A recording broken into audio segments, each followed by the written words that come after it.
Mercredi 29 novembre. Donc, avec le GDP supérieur aux attentes. Ensuite, un fait speech à 20 h.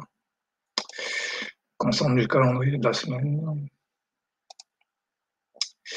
Donc, la clé, comprendre qu'il y a des journées compliquées. La bonne chose à faire dans un bull market, c'est d'acheter, mais parfois ça ne va pas marcher. Donc là, en fait, il fallait appliquer le même principe. On est dans un bull market, donc on achète le retracement, mais juste que parfois ça ne va pas marcher. Donc, acheteur sur tous les retracements, vendeur sur les RH50, les résistances majeures. Donc les grilles ici. Et soit en fait on avait une déviation, on avait braqué, c'était une déviation, soit le braquage allait continuer. Bon, moi mon idée c'était quand même que le braquage allait continuer, parce qu'on est dans un bull market, ou du moins dans un rallye haussier. Donc là, les trappes, c'est de mieux comprendre en fait, quand on est au-dessus de AJP, qu'on se met à baisser, est-ce que ça va donner lieu à un rebond sur AJP ou sur MIVHB et le RH50 AJP. Et aussi, à un moment donné, je confonds le RBH avant des news, comme le CPI, le NFP, avec un RB tout simplement.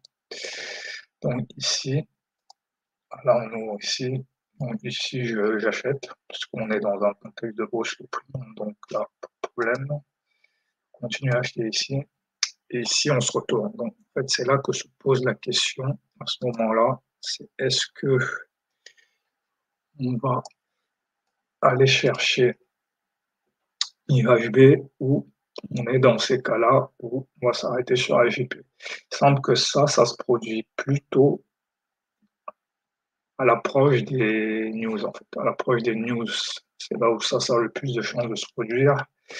C'est des espèces de front run, en fait. Donc là, on n'était pas dans un de ces cas, donc le plus probable, c'était donc qu'on a cherché l'IHB.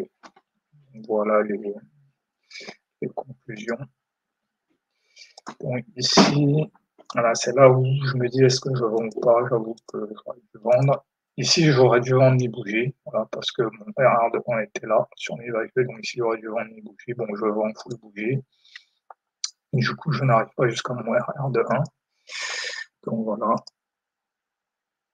On retrouve le même problème ici. Est-ce qu'on est sur un RB?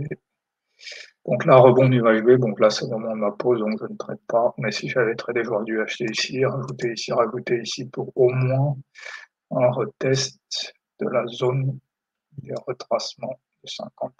Bon, et ici. Oui, pourquoi j'achète ici? Parce que là, ça correspond aussi au retracement de 50% de cette zone-là. On est dans un bull market, donc ça s'achète.